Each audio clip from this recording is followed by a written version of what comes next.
wanna be the best in the game, invest in my name, check no restraints, I'm obsessed with the pain. I ingest, I retain, assess and I change, possessed by the thought I'll be free one day from society's restraints. Money, clout and fame, mud, disease, a plague. We all love to hate, have to play the game, have to make a name. All our insecurities are on display. This is war with the enemy. Hello and welcome listeners to the Critical Awareness. It is Season 2, Episode 15, the Colder Than Carbonite recap. My name is Ash, and I'm joined by my friends Owen and Dan to recount the adventure of me getting on a plane heading west to participate in Canada's National Championship, Colder Than Carbonite, the Infinity ITS satellite event.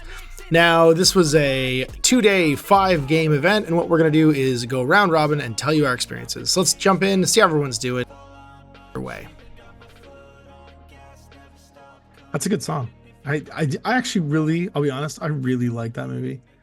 So we have to go all through the mailbag. Yeah, we'll do the mailbag. Yeah, we'll do the mailbag, and then we'll talk about our games. Talk about the Colder Than Carbonite. What this has all been leading up to. The last 12, 15 episodes. I think we're on episode 15 right now. And yeah, we'll take some questions from the mailbag, and we'll talk about how it went, how the Carbonites were cooled, how the performances were had, how everybody did their things. We only got one question anyway. Oh, there's only one in there? Yeah, so we're all good. Oh, there we go. And obviously we don't really need to talk too much about our individual things that we did this past week for Infinity because we went to Colder Than Carbonite together. I flew to Alberta. You guys picked me up at the airport. We drove from Calgary to Edmonton in a nice drive. And then we drove back in a not so nice drive watching the F-150 graveyards fill up. Mm-hmm. It was fun. And I didn't realize that the pickup truck was the natural predator of Alberta, but apparently it is. It happens a lot. Jay explained that that there's not a lot of salting done because normally it's like -20 or -30 and the salt just doesn't work. So I'm not surprised that you got that sheet ice that we got on the Sunday coming back anymore. That's why they got rocks, and then everyone's got cracked windshields. Yeah, it's all grit. They don't do sand, they just do grit. They don't do salt, they just do grit. I think past -10, the salt doesn't do much. Yeah, it's anywhere between -15 and -20. The salt just is ineffective. The liquid stuff is a bit better, but just granular salt doesn't really work anymore. And so, it's supposed to be -25 in Alberta right now. It was +11 when I got there, and then flash froze down to -10 when we were coming back. It was decidedly global warming-y. Back to normal. Back to normal. It's going to be so fucking dry there next summer. You guys are just going to be swimming in forest fires. It's going to be insane. It'd be like that. It do. I don't care. It'd be how it do. You live in a concrete wasteland, so you'll be fine. I imagine it'll be fine. There's nothing to burn. It's all just concrete buildings. All those abandoned homes. All those abandoned homes, I guess they could burn down, yeah. Or shopping malls. Edmonton, the new Windsor of the West. So let's jump in and take our one question for the mailbag. It's from Raffin. It's everybody, anybody, please, is who it's addressed to. And it's, what is Canada's story in the lore of Infinity? Where were they instrumental in the first off-planet Tim Hortons, Polar Bear Pods, Combat Tukes? He spelled Tukes as Tooks, which is very funny. Seriously, though, is there any lore about Canada? I don't think we even get a mention, as far as I know. I think we're just rolled into US Ariadne. Yep. They just assume that we put an arm on the Ariadne spaceship. And then somewhere there's a canned Ariadne force. I mean, by the time that the jump gates get built in Human History and Infinity, I assume we've just been annexed for our water rights into the United States, right? That just makes sense. They've used up all their fresh water, so they've just annexed the whole country. Collapsed into tribalism. Yeah, it's like Fallout. Just like Fallout. They just annexed the entire country. So yeah, that's what I assume happens. We're just part of US Ariadne. We get taken off planet, and then our economies all collapse, and Pan-Oceania takes over the country, and Yu-Ching basically split the rest of the country or the planet. It turns into the Expanse. But there's, as to my knowledge, there's nothing official. There's Spud's unofficial Neo-Canadian Capital Lane Army, and the Indignant Honkbirds, which was the regiment, I believe, that he created, which is a beautifully painted Neo-Terran army with his HVT Justin Trudeau. And he sculpted himself.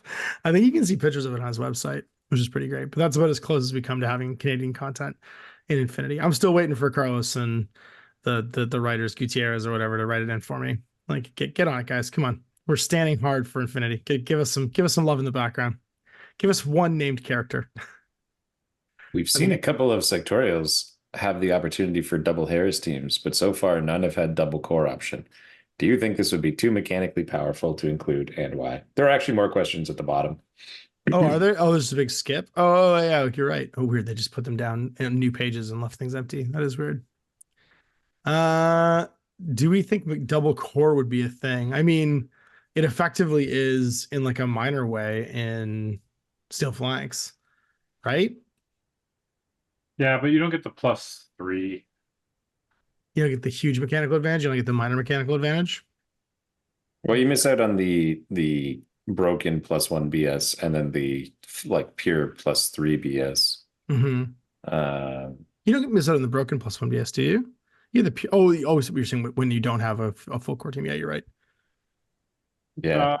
I think it would be fine, but they'd have to be very specific in what counts as a core, or maybe eliminate Harris's and have more duos kind of thing. But then that's not fun to do because you're very limited. So I don't know. Yeah. Or make it that all the cores are like there's nothing that has like the same keyword. You know what I mean? Like you're never getting a pure. Like it's all not mixed. possible unless you bring 5 of the same guy. Well, they can just mix the AVAs inside the fire teams. You know what I mean? Like all the AVAs have like a X to X number in them. So you just do it all star to like 1 or 2, and then you never get the actual bonus. Spiral Core does get this With Tricore? because Tricore counts as a core, but is a Harris. Mm-hmm. So you can do 2 cores in Spiral. Shows how much relevance that has made to that faction. But I mean, welcome to you can't buy our models, and we're a subsection of models. So, like, I guess you could do a like brawlers thing now. I think that's as at least close you can as buy they them. get. Yeah, because you can buy brawlers. Yeah. Yeah. But I mean, it hasn't broken the game. I guess if that's the question, if it would have any kind of impact in the game, not really. Like if some faction got 2 cores, it just means that 10 of their models would all be close together. Exactly, would all be sitting on top of each other, not super maneuverable. Like the same weaknesses of current cores. Yeah, exactly. And to make them powerful, it costs points. So then you're just stripping out the remaining orders in your order pool, right? Having 2 cores means usually having to sacrifice a little bit of something to make them happen. So I would agree. Do we have any other new ones? I don't think I see any. I think there's one just reiterating what we talked about last time with the. Oh no, it was the Happy Halloween one. Oh yeah, I was browsing your old videos and came across one called Infinity N3 Report Happy Halloween. We played a custom co-op zombie scenario that was really cool. What are your thoughts on doing another custom mission for N4? We could definitely do that. You wrote that mission, actually, the zombie mission, which was a lot of fun. And I think that's great. I've been toying around with doing custom missions for Infinity for a while, and something I'm thinking about doing for the GMG Patreon is doing some solo co-op missions where you like form strike teams and there's like a defended location and it's like heists or it's like HVT grabs and stuff like that. Like you're trying to get in and get out. It's my I think Infinity desire for like a light RPG. Definitely go for some asymmetrical game. 100%.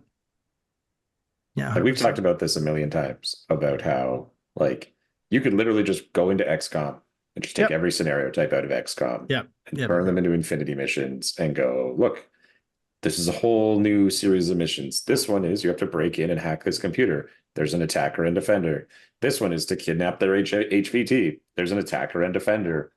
And the ARO system makes it so easy to do AI opponents, right? Like they already exist. Like turrets are AI opponents. Like the whole AI of the game is already like pre-built. Like it wouldn't take a lot. You're just really writing scenarios that are fun and different, and then it's just giving some like force composition stuff. Like I think it'd be fun to do like a co-op mission where both you and your teammate basically get to pick like a sort of curated 150 points, and then you take on 300 points worth of like AI, or maybe even more than that, like 350 worth of like AI NPCs that are following some kind of program like around the map, and you try and get in and get out. I think that'd be awesome. Yep. Or even just like you only have one model and you just do TACAware Lieutenant order, so 3 orders. And then you each have one, and you have to kind of infiltrate a complex, and you have to do like cautious moves and not alert turrets, and like you have to do takedowns and things like that, where it doesn't alert other guys nearby, because like the alert skill exists in like the lookouts and stuff like that. So you just have them automatically do that if they, you know, are reacting. If the requirements are met, kind of thing. Yeah. That sounds super easy. I feel like it'll be very map dependent. Yeah, the board's gonna matter. That's the thing is, Dan, these wouldn't be like ITS scenarios. These would be like, you need to have a train collection and a model collection for the opponent force. Like they're more like RPG modules, if that makes sense, that you're designing. Yeah. Yeah. But I definitely think there's a world for them. I think they could be super fun. So I'm gonna take a stab at writing some. I think that's it for questions, though. I think that is it for questions. Yeah, I think you're right. So let's talk about some carbonite. Unfortunately, the audio for the car ride up, because we had snow tires in, is kind of dog shit. So instead of recapping and doing that audio, what I might do is try and clean it up, but it's not good enough to put out for everybody. So I might do is clean it up and then put it up on the Patreon for the patrons to listen to, so they can just hear us like talk stupid dog like shit to each other. But the write up, we basically noodled on lists. You finally submitted your army list when we got to the hotel, which was great. And we were all locked in. And then it was day one. We showed up at the venue, and our first mission was mind wipe. And I think we all felt pretty good about this one. It was the one that was the day one when we didn't kind of like spend a lot of time sweating, because we all had tools for it. Who wants to go first and talk about their first round game? So Dan, how did the ninja go? So remember last episode when we all bullied Dan into taking a ninja. How was the ninja the whole event? Actually, don't even start round one. How did you like him? The ninja only existed for 2 games. Okay. Those were the 2 games where I decidedly won the game. Everything else. So it turns out, I think the list was just great, but the ninja definitely for mind wipe. Because of some lucky dice, I don't think I needed him, but it sure made things a whole lot easier.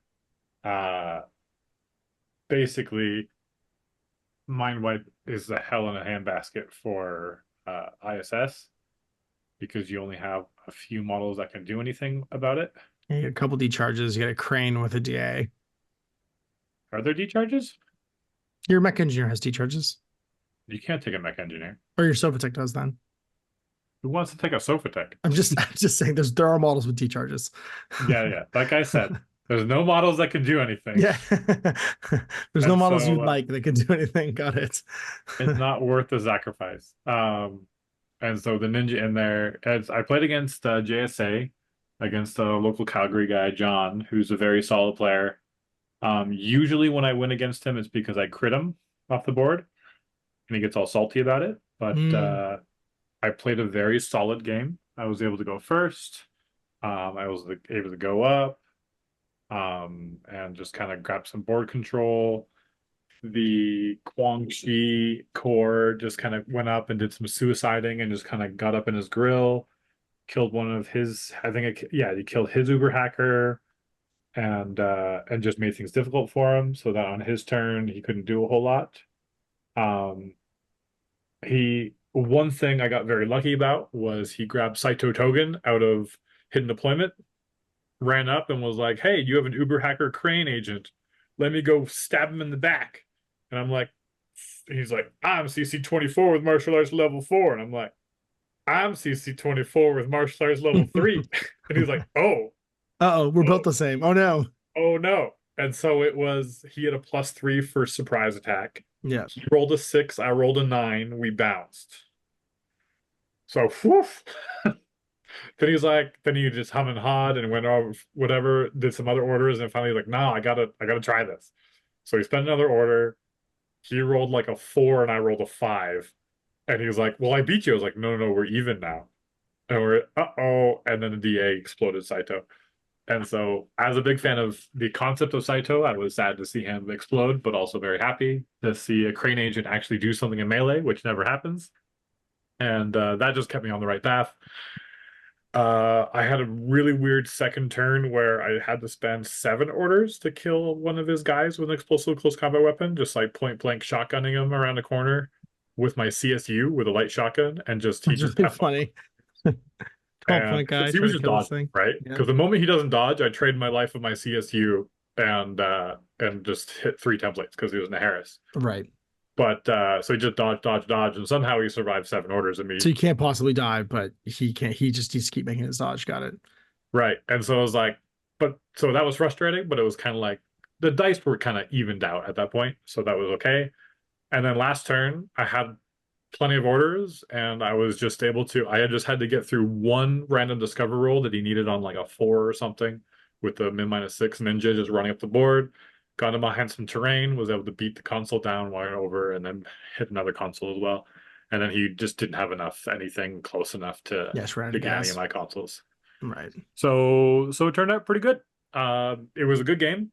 And John, kudos to him, because he's usually salty when I crit him off the board, was admitted that it was a good game back and forth. I ended up winning 10-1. That's amazing. What about you, Owen? My first game was against military orders on Mindwipe, which was unfortunate for them because I know military orders pretty well. You sure do. And I had every tool I needed because I think my Joan list of all of the dudes is like really good. I do lose with that list in this event, and that's the only loss that I get. But in this first game, it was just like completely dismantled, and the game was overturned too. Right. The funniest point was I deployed first, went first, and Joan just stood out in the middle of the open, no cover, just standing there because I'm like, I'm going to coordinate. And then they deployed 9 models and then 1 guy in group 2. And I'm like, oh, so you have a Trinitarian. And they're like, oh, well, maybe not. Oh, okay. Yeah. Anyway. So Mr. Snifferbot was just like, there he is. And there's a Trinitarian sniper looking right at Joan. And that Trinitarian sniper died horribly because Joan just coordinated herself and all of her friends and took a free sniper to the chest, or opposed to the shot back with Joan. But yeah. And then it's just so mean. Yeah. Yeah, it is. This poor guy's like, I got this cool hidden deploy model and I got him great. And you're like, I know your faction in and out. I know you have a hidden deploy model. This is where you'd put him. Censor. Well, it wasn't even, I know where it's going to be. It's like, I got 5 orders and I moved 6 inches, and then everything around me within 8 gets popped. And there's a 16-inch circle that turns. Do you remember it, Dan? Circle, yeah. When I was talking about how as soon as you do the first sensor, you know where the hidden guy is. Mm-hmm. I moved. Have to do multiple sensors? I had to do it twice. The first one, I walked up and I went, I'm going to do a sensor. Is anyone within zone? And then it was like, oh, let me measure exactly where that is. And it's like, oh, perfect. There is a guy there. And then I moved a little bit more and then got them. But yeah, it's the your opponent doesn't think to have you turn around sort of thing, where they just measure where the 8 is towards where their person is, but they're outside of 8, so they're not revealed. And you're like, okay, I spend another order. Do I see you now? I do. Okay, perfect. And then you die. Right. Yeah. Other than that, it was like a whole hodgepodge of different models came together to just, they had a 5-man link of double Father Knight, Kyle, and double Hospitaller. And it's a lot of like mechanical power, but Digger's real good. Snifferbot got his repeater onto the whole group of them, and then Garda and Montesa came from the other side and just overpowered them. Right. And then through the isolating, hacking, shooting, and CC, just killed them all. And that's it. Sweet. It was overturned 2. They didn't have any models left, and that was that. Yeah, sounds like a good result. My game 1 was against Brennan, who goes by Listen in ITS, and he was playing SteelFanks. It was a pretty standard SteelFanks list. He had a hidden Gamma, had a core with Eudoros, Pandy, what was the other hitting piece? Hippolyta to get around with like all the smoke grenades, and I think a Myrmidon, and then a Harris with a Myrmidon, Phoenix, and Macan, who was probably Lieutenant, just like laying up top. And then some remotes for Spice. He had like a missile bot and a couple of flash bots. I was playing my assassins, and I took my list 1, which is my day 1 list. I played it all day on day 1, and yeah, it was real good. The basic, I think, like winning tactic, SteelFanks versus assassins, is I just didn't do anything. He got first turn, or I got deployment. I chose deployment, gave him the side that I didn't want. He chose first turn and then proceeded to spend almost his entire order pool, terrified of the 4 MIM0 camo markers that were across the middle of the board, and like spending an inordinate amount of orders blowing up zero vis eclipse grenades to like get around. So he went and pushed the console round 1, unveiling where the AI was going to be, the rogue AI, and then just retreated back to his base and like hid out there because he didn't want to be in the middle of McMurrow, double Azuera Harris, and a bunch of maybe Sundeck Butt camo markers. And I think that just played to my advantage. He just kept being like, "Are you going to AR out?" I'm like, "Nope, I'm fine. I'm just going to stand here." And then he would throw another smoke grenade as opposed to trying to discover me. So I started turn 1 with nothing except for a pushed console. I went up and pushed the console for the other side so I could unlock where the main target was, and then ran forward with McMurrow. He managed to down McMurrow after like a couple of engagements, but I killed a few models, and then it went into round 2. He was in the middle of me now, so Sonic Butt showed up, blew a few people away, and then top up 2 for me, like, and then again blew most of his orders just getting places with grenades, but didn't actually get to any of my my servers. And then I walked over with Dr. Shotgun. He shot a bunch of cocaine into McMurrow, who'd gone down in turn 1, who got up and proceeded to kill 2 consoles. I spent my order pool killing 2 consoles and staying where I was. I couldn't kill the one with the rogue AI on it. That ended up happening on turn 3, through a combination of McMurrow, one of my Fides, and the Azuera Doctor. But by then, he was just oscillating back and forth left and right between with what was left of his Link team. My Azuera Spitfire killed Phoenix. And he was terrified of the Fides on either side of the board that were just lurking, not doing anything, but very much within like 2 orders of killing Makan kind of at will. And he just kept trying to like move back and forth to guard them. So I just had him pinned down all game, and ended up winning it 10-2. But like it was actually pretty close, like VP wise, because I wasn't aggressively trying to kill his guys. I was just focusing the mission and killing the boxes instead. So I think we're only like maybe 20 VPs apart when it was all said and done. It wasn't a very bloody game. It was more like a maneuvering game, and he was super nice and a really pretty army. And that was my game 1. Maybe we'll Ouroboros this. I'll do my game 2, and then you guys can go and do your game 2. So we'll just keep flowing.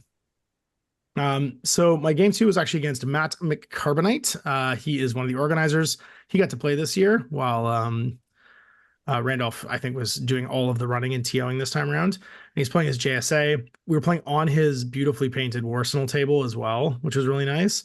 But it was very civvy. One of the things I think all 3 of us noticed is that the Edmonton meta, they have a lot of like true line of sight buildings. They do a lot of shoot through windows, and a lot of their buildings are like 3D printed, or like older Warsenal buildings where like they're just leaky. There's not a lot of solid walls, so you can see across lots of angles you can't normally see across. Did you guys have that experience? That was definitely my experience, at least in 2 of my games. I agree not to do true line of sight on a lot of the maps. Yeah. Because I found most of my games were on more of the like built-up tables, like the table we played at the end. Yeah. The only exception that being my game 3, where there was no terrain on the board. Yeah. I couldn't deploy more than 6 models outside of a terrain. Like only 6 models could be deployed out of line of fire at the start of the game.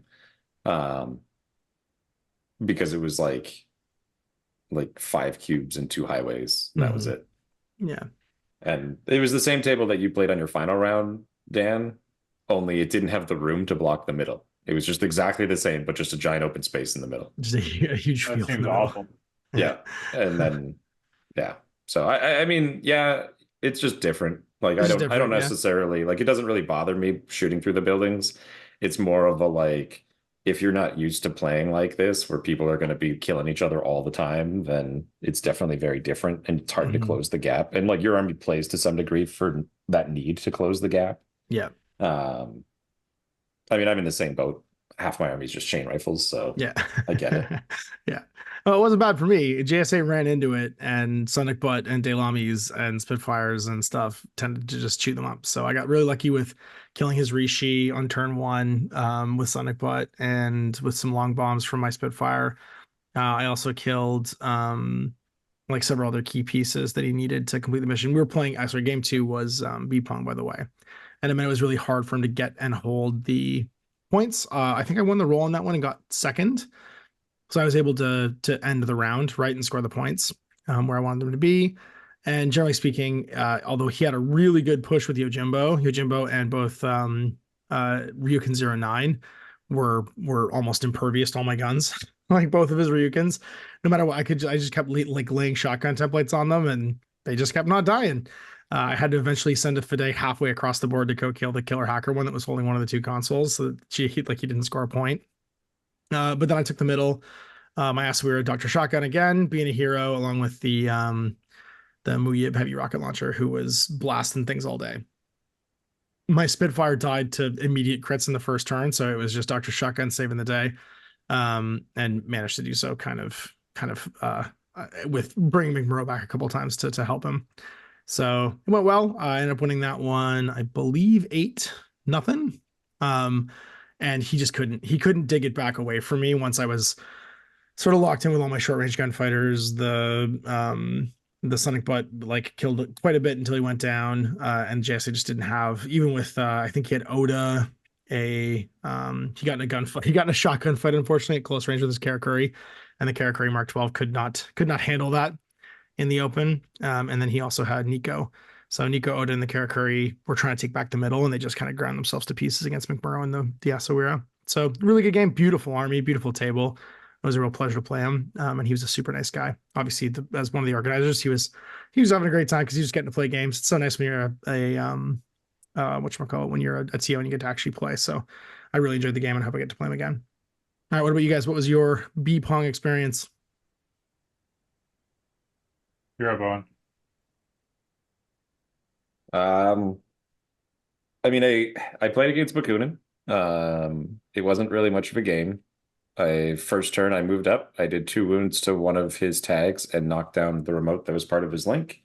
And then on his turn, he lost his tag, his Pywell, his remote, and then half of his models, just making errors. Like he's got a smoke grenade down, and then he moves up his tag into the smoke, but we can see him as he walks into it. So I place a template so that it hits Pywell and the tag.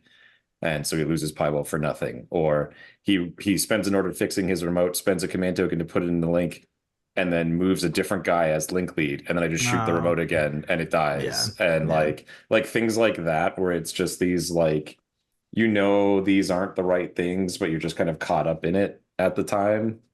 And you're in a tournament too, so like you're going to capitalize on it, even though you kind of feel greasy about it after doing it. Yeah, because it's like, well, and you declare all the things too. Like I specifically call it when I couldn't kill him that like, hey, this guy is suppressing facing right where your remote is, and then or like this guy's going to dodge around the corner so that he can see your tag and like things of that nature. But then it's just like it all worked to some degree. Mm-hmm. You probably should have tilt too. Yeah, and then the thing that finally sealed the deal for him at the bottom of one was after losing so much stuff, he decides to just blitz it. He has a double stigmata list too, which is neat, and I think it's actually pretty good for B-Pong. He blitzes his 1 stigmata forward. He goes through that smoke grenade. In doing so, Pywell dies. It takes a wound, and then he rolls a 20 to try and click the button. And fails. And the stigmata dies, Pywell dies, the remote nearby dies, the other stigmata goes to 1 wound, and he's like, I don't want to play anymore. I'm like, it's fair enough. And so that was it. I played 1 turn of that game. I don't have much to say because there weren't any lessons learned. It only lasted a turn. Yeah, exactly. Yeah. What about you, Dan? How was your B-Pong? Because this is one of the missions on day 1 we were all like, it's gonna come down to who wins the initiative roll, how easy or hard this is gonna be. So I played my Sun Tzu list. I won the roll and I chose him to deploy first. This is against Matt, who is recently moved to Calgary, but he's like a He's a local he's a good player. He played Yujing, I played ISS. He constantly tells me that ISS is no good, and that's for the love of God, don't play Sun Tzu. At least play the sniper version because he's so bad. And I was like, perfect. Let's see who wins. Time to test our metal. Yeah, yeah. So we had practiced actually this game beforehand, like a couple weeks before. He had changed his list pretty dramatically. He had brought one of the new guys, the killer hacker, that also has Spotlight. And he performed pretty well. So he chose first. He came in. I left my Dakini sniper up, but basically a Cien smoke bomb shot him off the board. There was not much I could do, and I always debate leaving him up or not. And that case, I should have left him down. I just like prone on a rooftop kind of thing. So then he activated a blue wolf on the other side, and that was the first time seeing a blue wolf on the table, so that was fun. But basically, he went up, exchanged some shots with Sforza, got him down to dog it, and then got past him, and then didn't have to fight him anymore. I did hit him with he dodged the mad trap, and then he killed a lot of guys. But then basically ended up engaged with my Sujan, so my Sujan was kind of shut down. Right. I didn't want to fight him with my Sujan. Because he'd have better dice. So I was like, okay, so he's just a dead model hanging out over there. And then, who is it? Liang Tai runs up the middle of the catwalks, just like, and I have one Dakini paramedic doing pot shots at him, and he just like ignores me. Oh no. He's got no wounding cap. Yeah. And I just keep missing, and I'm like, God dang it, come on. I need a template. It's pretty much the Urukai running towards Helm's Deep Wall and just like, bomb. No one can stop him. And then they're like, oh no, it's too late. And then he jumped down and basically blew up my my Guangxi list. Oh no. My Guangxi core. So I was like, oh no. So I'm like, okay, so now I'm down a lot of orders already. And Sun Tzu's alive, my chain of command is dead. But I'm like, I don't have a ton of orders. What can I do? So I find this perfect little building to drop my my Garuda in. And I find out, because he uses a lieutenant order on the Cien, that was a lieutenant. And he was in the wide open, and I got a back arc on him. He was in like some greenery stuff, so it was -3 to hit, and or it was like low vis and -1 burst. But I still got a free shot of 3 shots with a Spitfire with no one else being able to see him. Under like your basic PS too. Yeah. So I shoot him. He only loses 1 wound. That's the worst. And I'm like, come on. And so I pop out again. And I'm like, okay, well, this is still good dice. It's just 1 worse than him. There is a camo marker, which I correctly guessed was a Beast Hunter.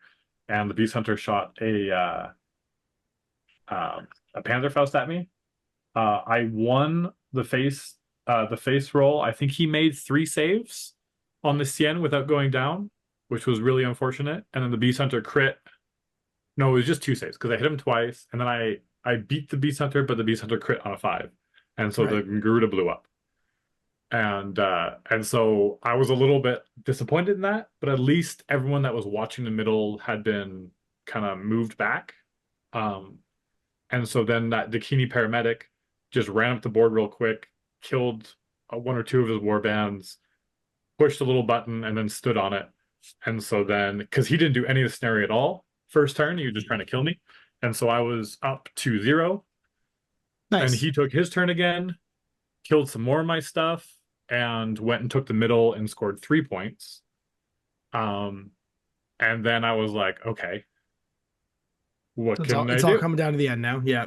And so like basically Sun Tzu runs up and blows up the middle, just kind of like a monster, like an awesome person, just like boom boom, almost kills one of the guys holding the left box, which was too unfortunate, because if that guy would have died, he just made a really good armor roll, but it is what it is. Then it set me up to win. But then I was at least able to hold the middle box. So then how did this? No. I guess no, he didn't score anything at all, because he only scored at the end. Anyways, At the end of that turn, I scored 1 and he scored 2, so it was tied 3-3. And then I basically had like 5 orders left, and it was basically all Sun Tzu, and he had like 5 guys around me on the middle button from like dodging in at different things, and I'm like, okay, Sun Tzu, you got to do a lot of work here. And so the plan was I had to get on the enemy side of the table and stomp my feet for a point, and then if I got really lucky, I'd be able to clear off. I had an impetuous Quang Shi on the left side that was able to get up and could have walked up and put a template on the one guy over there, which maybe turns out, maybe not, who knows. So I walk up, I kill a bunch of people, I stamp my feet. He's looking at me with his Xian. Oh yeah, he tried to murder Sun Tzu with the Xian, and Sun Tzu just started like popping off whip 17 flash pulses. That's no joke. And I kept rolling like a 16 or a 15 or something. Just high dicing him. Yeah. And then because the Xian is like BTS 6 and in cover, and so he needed like a 3 or a 4 or something to like save it, even though it's like, but eventually he did not hurt Sun Tzu at all, and he failed his BTS, and so he got stunned. And so I was like, yes, Sun Tzu's alive and doing well. And so it all came down to the last order. He dodged into melee with me, and then it came down to last 2 orders. I dodged. He tried to CC me. He had the higher roll. I got lucky. I was able to dodge him behind him, and then I walked over to touch the middle button and shoot him in the back. I hit him both times. He failed both his armor saves. And then we tied 5-5. Or was it 6-6? I think it was 5-5. We tied 5-5. And I was like, oh my goodness, what a game. That's amazing. It was a lot of fun. I think from what I could have done differently was deploy my Quang Shi a little bit more effectively, so I wouldn't have lost so many orders on Liang Kai's suicide run. So that was a lesson to be learned, but otherwise I think I played pretty well, and it was some bad dice put me into a more difficult situation, but I had some good dice as well, surviving more than I should have against the Blue Wolf for a while. So I think dice were pretty even. It was just a really fun game. It's awesome. It does kind of teach you a lesson that the Quang Shi core, though, it generates so many orders, but it is kind of squishy. If the right thing gets in the mix of them, your order pool can get like rapidly depleted if you lose them. Yeah. And I tried to dodge with all of them too, and I just didn't make any dodges. Oh, sucks. He just templated the whole team, eh? Yeah, well, he got 3 of them out of the 4, and then the other people that were looking all shot him to death, and he blew up. So yeah. A life for a life. A life for 3 lives. Yeah, exactly. Yeah, he tripled his value in orders. Yeah. Sweet. All right, what about you, Dick? I was gonna say my 3rd game. No, it's my 3rd game. Your conversation about dice though really talks to my 3rd game. Because my 3rd game is the one game that I lost against the guy who ended up winning the event. Yes, he played me over. Who is the one of the, I think, top people in the world right now. Yeah. As far as his overall score, he is ranked. Let me just set. He's number 3 in the US, number 7 in the world. He beat me. And yeah, kind of. I mean, the worst part about it, and the thing that frustrates me so much, is that like I was excited for the game because it's like, all right, I'm going to play somebody who's like right at the top, somebody who definitely knows what they're doing. They've got all the right models. They're gonna know to make the right plays, and they're not going to get caught up in like the silly like mistakes being made. And then my entire game, the dice just absolutely abandoned me. And like, I hate to say that it's dice, and like we've talked on this podcast about how much dice isn't the deciding factor, but I have played this back in my head again and again and again, and there isn't, like, I don't believe there is actually something else I could have done, because the reality of we were playing supplies, and I couldn't open a supply box. You failed every single roll. I failed every attempt to open a supply box. I failed every attempt to smoke. I could not beat him in face-to-face rolls, and I couldn't make armor saves. It was just every model in every instance. I lost every fight. The only one I think I won was an HMG against a Cataran. On the active turn, where my HMG tried to kill his Cataran. I think that's the only model that I killed that game. Just couldn't do anything. And like obviously he's not going to let that go. Like you take advantage, you push forward, you take your stuff. Like he played it all right. Like he had his guys in the right spots. The plays that I had to try and counter it, like just nothing worked. Like I'm like, if any individual piece had started to work, it would have been a game. Like, do I think I would have won? Who knows? But at least it would have been like a back and forth instead of this like turnover turn of me just losing everything. I lose in the active turn and I lose in the reactive turn. And at the end of it, it's like, all right, well, by the end of his turn 3, him having gone first, I had 0 models remaining. I had lost every single guy. He was playing Starco. He had his Nauf link and his Riot Girl link. Yeah, his Nauf with seals with a digger and a Dactari Doctor, and then he had Uahu in a moderate or a Riot Girl link with a Spitfire and a shotgun. And we were playing on a board that was just a wide open field, and so Nauf could sit at the back of his deployment in cover and shoot all 3 of the supply tokens. There wasn't actually a way to get to any of them from my deployment zone. So I had to fight him or get my smoke, and I couldn't. And when I say smoke, it's Eclipse smoke, and I failed that a bunch. And then when I finally got it and got my chance to fight him, it was face to face with 2 shotgun shots and a bunch of Spitfire shots at him being at his good range, and I just lost every dice roll, and he killed me. And that was just how the whole game went, and the dice never turned. Like each turn, I'm like, all right, if this works, like it's not over yet. I can still, and just nothing. He even said that to you too. Like he was a real gentleman, but he was like, yeah, I see. Like it's because you played it out to the end. Like you played to the end. A lot of people would have walked away, and he was like, good on you for, like playing through to the very end. Yeah. Because I'm like, even if on my final turn, the Crocman at least made one of the 2 attempts he had at opening a box, at least I would have had a box and he would have had to come and take it from Joan. And even that failed. Like it's really frustrating. He has an immobilized Riot Girl who I get because I coordinate shots into her with Joan's coordinated order. And she just beats my HMG and ARO and doesn't die and goes with 1 die. With 1 die at -6. Yeah. And I'm like, okay. Like that was the whole day, and it was just so disappointing. Like not because you lost, but more because it wasn't a game. Yeah, like if I had lost because like he had outflanked me with this and with that, and like not to say that he didn't do that. Like you should do all those things, but it was just like if I had had my turn to kind of push back, but like it never happened. I just lost everywhere all the time, and it's like, all right, well. That's the game then, I guess. And it happened really fast because it's easy if all your models just die all the time. Like your turn goes fast. Quick. Yeah. Owen was very salty, understandably just salty. Like I'm still playing my game. He goes over and he's like, let me tell you all about my game. He was not typical Owen after a game when either of us saw him. Yeah.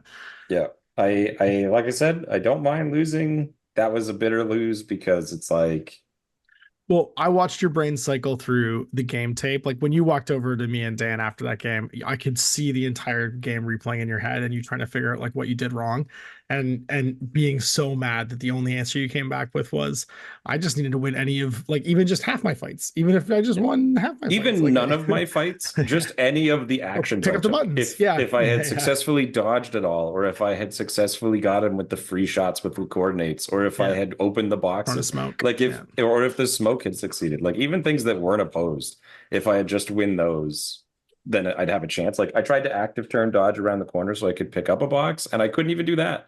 Like it was literally everything failed. Even there was an instance where one of his guys comes in from the side and walks up on the bot and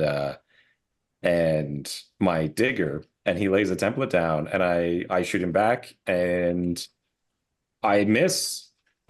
Like, oh, I guess I'll just die then. There's nothing I can do. And then he makes his armor saves against the digger, and the digger and the bot both instantly die. And it's like, okay, I guess just nothing.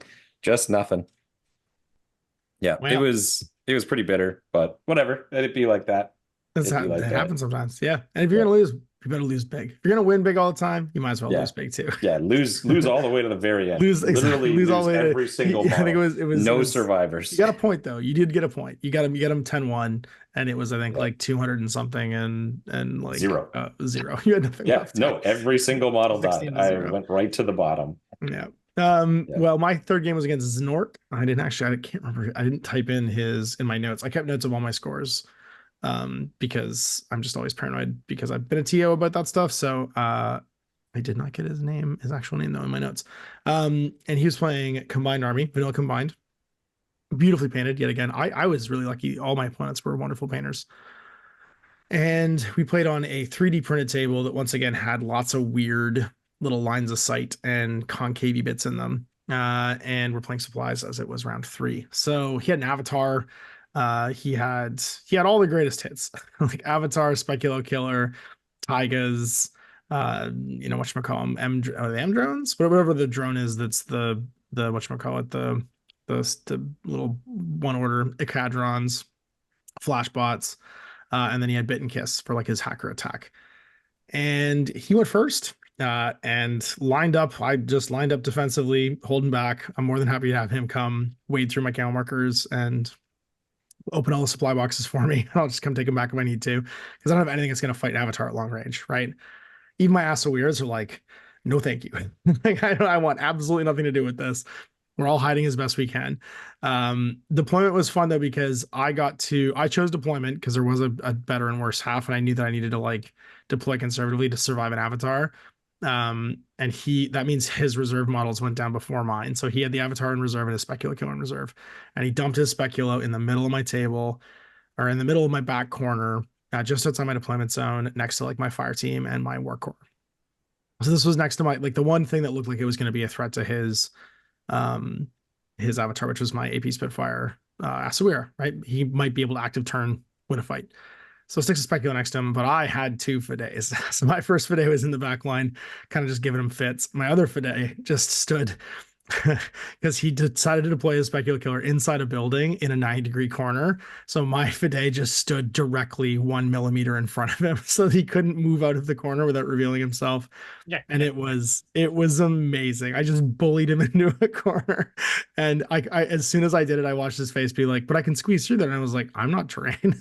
You can't squeeze if you're not squeezing through terrain. You gotta do something to me first. And he's like, oh shit. And he immediately kind of realized his mistake. So first turn, I kind of effectively neutralized this Speculo Killer from killing my fire team, and he decides he's going to go after him with the Avatar. So I strip his order pool. He comes after me with the Avatar. He goes to like my poor brave war core who I'd forgotten in the first game and just barely heard my second game, is standing there facing down the Avatar. And he's like, all right, I'm going to shoot your war core. And I was like, cool, I'm going to flash pulse you. And he's like, what do you need to roll? And I was like, I'm -12. Like, no matter what happens here, I'm like, you're like 31 inches away from me across the board. You got, min -6 and cover. I'm going to crit you on ones. And he's like, okay. And I just rolled a 1. And he's like, what? and then he had a BTS of like 9 or whatever, 12 or whatever it is. And he rolls a 1 for his BTS save. So like second or third order of the game, I blind the Avatar. His entire attack run just falls apart. And you could really tell that the whole plan was for that Avatar to come kill my whole army. So then he put Bit and Kiss into Cybermask to keep them safe, went back and kind of just like stood as far back as he could away from MRO and friends. And that was kind of how it went. Once the Avatar got blinded, he was on the back foot. He revealed his Speculo because he had this whole order pool left and tried to discover shoot my Fiday. He failed his discover roll, so was just staying there revealed in front of the Fiday who was still at full impersonation. And so as my turn started, he basically like conceded the field and hadn't taken any of the supply boxes. My Asawira just looked in the room through a window and went, is this guy bothering you? And just blew away just AP Spitfired the absolute Christ out of the Speculo Killer, and then went to town on what few pieces I could see. So killed off between him and the Muyib with the heavy rocket launcher, killed off all the orders I could see. So just hunted down the Taigas that were kind of hiding in corners. Cleared all the sort of like dangerous warbands that were advancing my position, and then killed off as many light orders as I could, because the plan was basically he's going to start his next turn with as few orders for the Avatar as possible. Like, I can't get him below 4, right? But he's always gonna have 4 orders.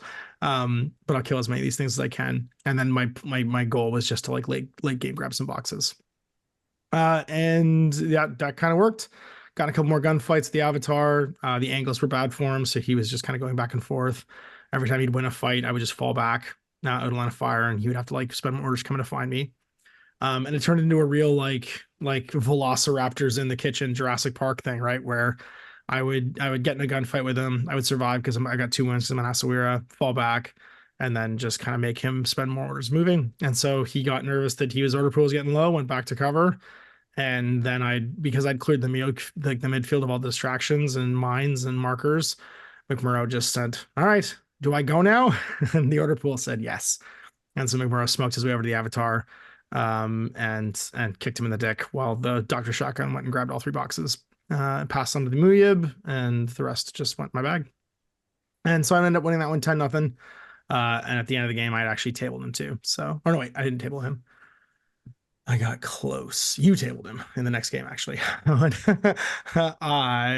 was looking at your stats here on OTM. I play SteelFanks next. Oh no, yeah, that's right. You actually no, I did table him. I did kill him to a man. You play Listen, who I played round 1. You play his SteelFanks army. And that was it. So that was the end of day 1. I was undefeated. Dan had gotten 2 wins and a tie. Hey, I didn't talk about my third game. Oh, that's right. That's right. Go on. Sorry. Sons of bitches. So I played against Aman, who's, I mean, he's currently moved away, but also a Calgary local. You know, it's the best thing. Go to Edmonton, just play people you played before. You did kind of do that, didn't you, this time around? I actually played with all the people. I have not played a lot of people. I played at least 1 game against everyone else that I played in the whole tournament. Day 1 and day 2. It was just all repeats, which was funny to me. But anyways, played against Amon. Clearly, he'd been practicing with Owen because he had this crazy Neoterra list where there wasn't a ton of cover, and the Bolt Sniper was looking, and I kind of null deployed because I knew I was just going to get shot off the table super fast. And then he walks up with 3, what are they, Locusts? The MIM6 guys? MIM6 hackers?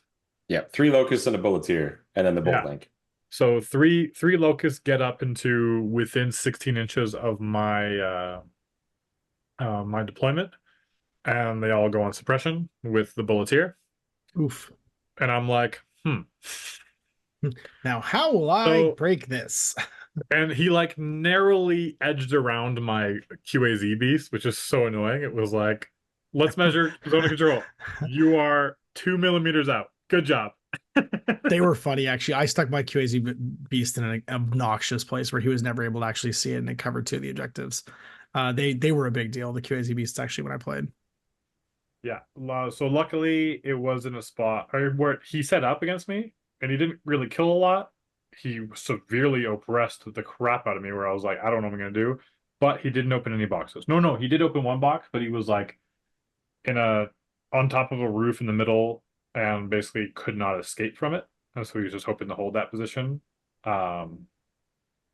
So I was like, okay. So I stared at the game board, and I stared at the game board, and I was like, what do I do? What do I do? What do I do? And then finally I was like, you know what? This is what happens. The 5-man link with the Guangxi walks over a building and then halfway down the stairs, and then stares at one of the Locusts. The Locust dodges. Everything shoots the Guangxi. The Locust fails their dodge. Guangxi double templates somebody, blows up. And that opens up the one side little area where my Sujan walks up, cautious moves 8 inches to a safe spot, cautious moves 8 inches. That was right where his QAZ beast was. I spend like another 3 orders walking all the way around, kill a few back piece models, walk up behind the Bulleteer, kill the Bulleteer, because I had to get close because I was like, I'm not rolling min -6, and then he's going to turn around on me.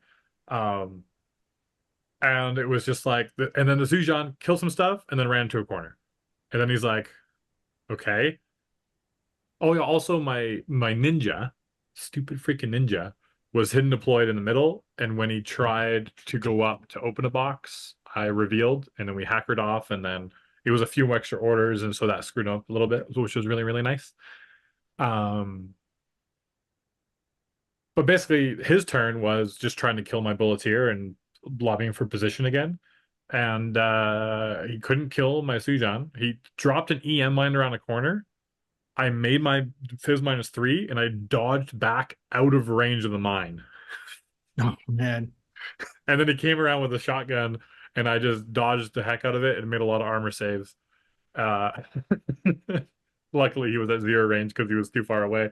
But it was like that perfect distance of like, whew, that was close. That And being I said, live. this dude has made 2 EM saves before. Anyways, so then it goes into my turn, and I have to spend way too many orders dropping smoke to because the locusts are still like on rooftops and around that area, Right. just staying in suppression. Being, So I being have mid to minus 6 suppressors. I have to reform that Guangxi link. The controller drops the smoke. Luckily, the sniper moved over and so it was blocked behind a box. So I had to drop a smoke, stand up, walk into the smoke, crawl out of the smoke, drop another smoke, then stand up and get down the ladder. Luckily, as we know, the crane agent's really good at melee, so he just walked up and slapped a QAZ creature out of existence. Bitch slapped him back to his own dimension. Yeah, it's like, get out of here. And then Aman was surprised. He's like, whoa, you can melee back? I'm like, yeah, it's guard. Yeah, it's guard. You can always melee. That's the rules. Yeah. So he learned something there. And then basically I was able to walk up and take over that rooftop, which had and open up a box on the way and then go into the rooftop. And then I was able to get did I kill the sniper right away? Anyways, the Guangxi did some suicide runs when they're on top and just kind of was able to template a bunch of stuff. And then I made a crap ton of saves that I had no business doing. And so my suicide run became a, hey, look, I'm still here. You want to activate and stand up? Because I'm looking everywhere. I'm alive. And then he did it. And then I went dogged because I made another like 4 saves that I shouldn't have. And I'm just like killing it. Basically, he just killed himself into me trying to kill a stupid 5-point Guangxi. And I was just made stupid saves. And it was a little ridiculous. And then yeah, it just got to the point where he didn't have a whole lot of models left, and I went and grabbed the last box, and that was that. Sweet. So you ended up winning that one. 9-1, I think. You did. And that means that, like I said, you were 2 in a tie, I was 3 wins, and Owen was 2 in a loss going into day 2. As we went back to the hotel, Owen decided he was just going to change his whole army to 012. Yeah. He almost did on the drive up to play 012 instead. We wrote a new army list. It was real close. But Dan didn't bring his 012. Or he didn't have enough blue coats or something. He wanted 4 blue coats. Dan didn't bring them. If Dan had brought them, it was a not 0 chance. I just switched factions the night before. Switched factions last minute. Like a serial killer. Just changing to something else. So why don't you start off day 2 then, and I'll end and we'll loop. Because you've gone into it being like, fuck it. I'm gonna that's what I mean. Like, all right. So I play against the guy playing JSA. I played him the last round of Carbonite last year, and he completely slapped my face off. And so I was like, okay, time for revenge. It's a rematch. So he goes by the name of Hizzy. Yeah. I was like, I recognize that name somewhere. I'm like, that's what I remind. Anyways, he's playing JSA, a very elite JSA, all in one group. He's got like basically almost all heavy infantry with a character or whatever and a core, and then he's got the Harris of the 2 3 wound total immune guys with an engineer and like a war core. And anyway, so there's this it was a 3D printed thing with like that little like gazebo looking thing. Mm-hmm. And I put a Dakini on top, the Dakini sniper, and I'm like, I get 1 turn until the biotech whatever comes in and starts murdering me. But it was great because he was able to see a whole lot, and he was able to kill my Garuda, and it was a Sun Tzu list as well. And he killed a few pieces like really fast, which was really annoying. And then he insisted on playing True Line of Sight, and then I let it slip that my Dakini could see this really nice area through, and then he was like gonna walk up that way, but then he changed his mind and turned around right away. And I was like, ooh. I mean, I guess if I wouldn't have said anything, maybe I would have felt bad. I don't know. Because he was the one who wanted True Line of Sight. So and so he wasted a couple orders there. He only killed a few models and then went in the room and like held the room with like a ton of crap. But the problem was we put all 4 turrets in the room. So this is the scenario where it was panic room, but also both players got to place universally aggressive turrets. So he ended up only he killed up 2 turrets because they were in the doorways, and then dodged into the room. But as he was like dodging or moving into the room, I think I ended up killing like 2 models plus like Dakini sniper Overwatch going into the room because of up on top. And so I was feeling really good. Basically I moved up, I smoked the room, so I was able to get up, I killed some more stuff. I ended up he had so much in the room that if I tried to go take the room, it wasn't going to be super helpful. And so I just stood outside, gave him the 2 points because I was like, next turn I'm going to go in the room, it's going to be fine. He really didn't do a whole lot the second turn because if he activated at all anything around the room, 2 turrets firing him, his own turrets, which was awesome. And so he didn't do a whole lot, which was fine for me. And then I made the huge mistake of I started walking up. I forgot about the Flamen Spear that the one guy had. And with my Dakini link that walked up, and I was like, oh no, I thought he was crouched. I should have clarified. But one Dakini face to face, won and shot him. But how the AoEs work sillily is that the other 2 guys got hit, and I made my armor miraculously on my paramedic, but then I failed on the chain of command guy. And so I was like, okay, well, he can't run into the room anymore. So now Sun Tzu's got to wake up. And so, but at this time, I'm smarter. I put down the smoke again, and then I walk up with Sun Tzu, and he makes his dodge, and he dodges 4 inches out. And turns out this is his lieutenant. And he's like standing almost in the doorway. And I'm like, he's in the smoke. I can, with Whip 17, I can nanopulsar him. You sure can. But then I rolled a 20. And he dodged also, 4 inches out and engaged. Dan realizes that this was the worst decision he could have made out of any decision in that moment. 100%. Because I got we talked about it afterwards, and I was like, "Why on earth would you do this? Why would you? What were you thinking?" Because it was the one time. Because all I had to do was walk Sun Tzu up into the room, and I would have been able. I might have been in like the edge of the room, but like I would have been more than half in, which counts as I'm in. And then I get 2 points that turn. He gets 1 point, and I get 2 points. But instead, I screwed up, and he dodges out. Sun Tzu's engaged. He's like a melee monster. Sun Tzu is not in the slightest. And so Sun Tzu has to stop activating. I have a couple more orders to activate walk up. I should have shot in the combat with Sun Tzu just to try to pepper him up, but he had 2 wounds, and I was like, am I going to hurt him? I would also state the guy who he shot this nanopulsar at was a Domaru who had multiple wounds, even if he had been successful. Look, I had nanopulsar +1 burst, and I forgot the rules of the game, okay? Yeah. In my defense, I'm an idiot. In my defense, I didn't think about what he had. I only thought about what I had. And I wasn't even sure what I had. I didn't even look at that closely.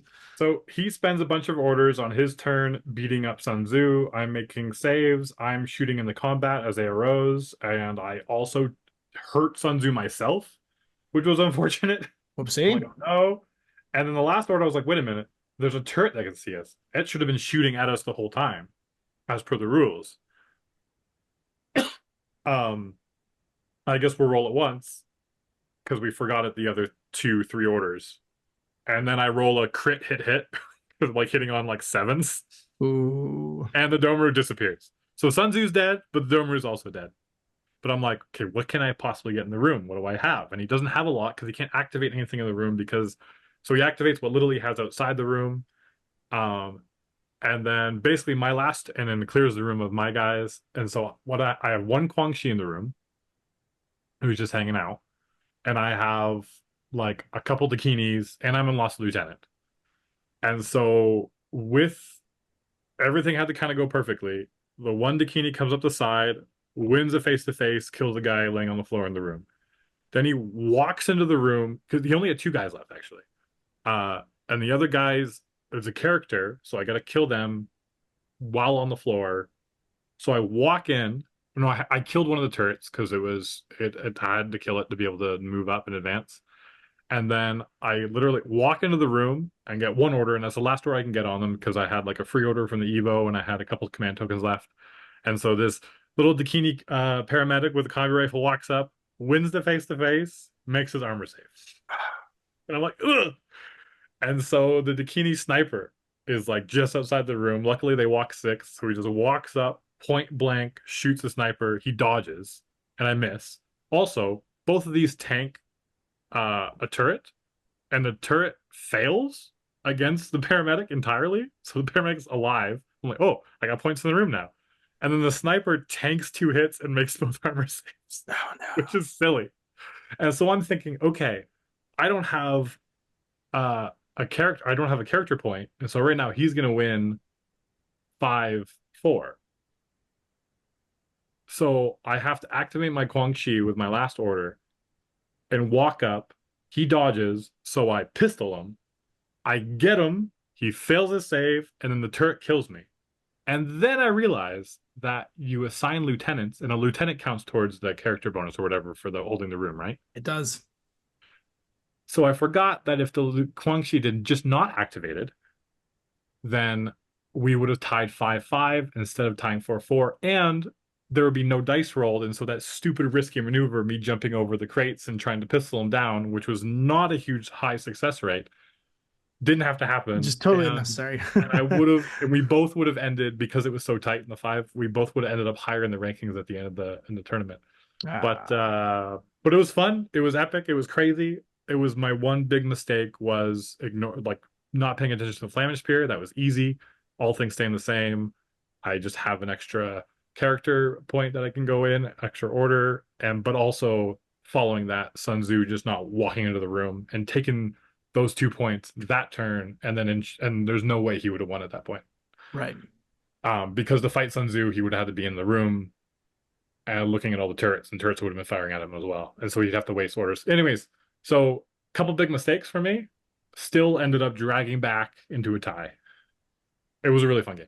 It sounds like it was a really good game. 4-4. And again, like, I like it when you can play the game tape and go like, oh no, this is what would have changed things. You know what I mean? For sure. Well, my round 2, or my round 4, sorry, I played Mjolnir right after Owen did. And we played Panic Room. And I had a much like grindier game than you did, but it was still a very uphill battle because I lost the initiative roll, so I had to go first. Panic Room is scored at the end of the round, so that's just like an outright disadvantage. And then from the get-go, we completely fucked up the mission. Yes.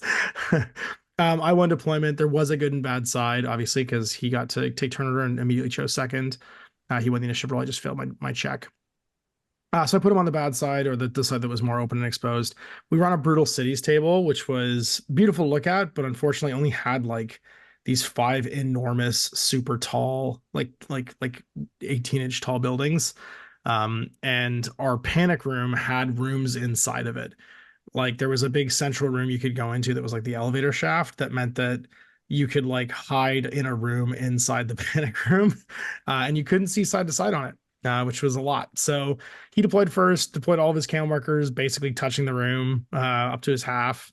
I forgot completely that there was confused deployment in the mission. I just remembered the 8-inch deployment zones and just deployed the same. So we had like all of our camo markers in the middle of the table. I whip checked my my Fide on top of the building his Cateran was sitting on, and the game started from there. So he went second, which means I had the first strike. My Fide discover shot his Cateran off the roof and immediately killed it. And then my Aspire Spitfire, he placed 2 turrets basically looking at my deployment zone and in the doorway leading into the room. And my Aspire Spitfire was like, don't worry, I'll handle this. And immediately got crit off the table. in this first move, just got shot to shit by these turrets.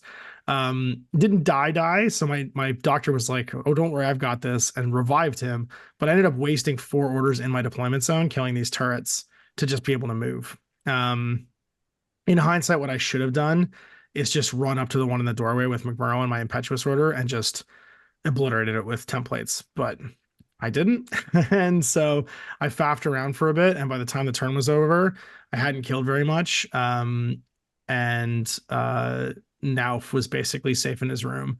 He'd advanced a little bit. I put down like a repeater net around the room, which was very important in locking down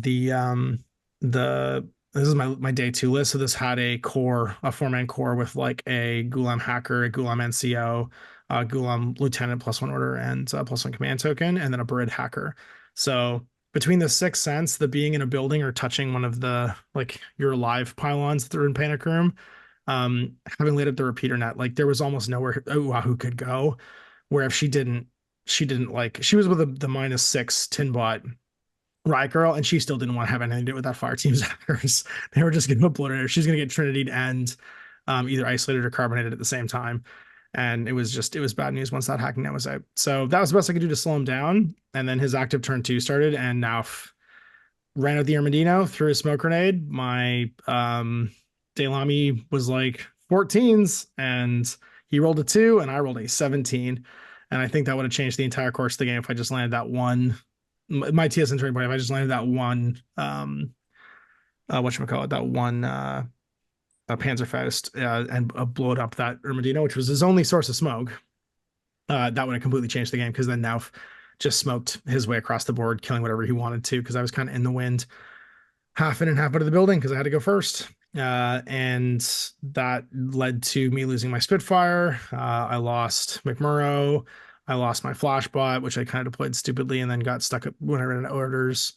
And he just kind of at will killed a whole bunch of stuff. I managed to kill his Digger with the Digger walked out of smoke, kind of accidentally, thinking he was safe. And okay, hang on, guys, 1 second. But I'm going to talk about my game then. Well, no, look. He ended up losing. He's just a bit emotional right now. He's got to go just cry in the corner. He'll be back, guys. Don't worry. It's all coming back to him now. He's remembering all the feelings he had at the moment.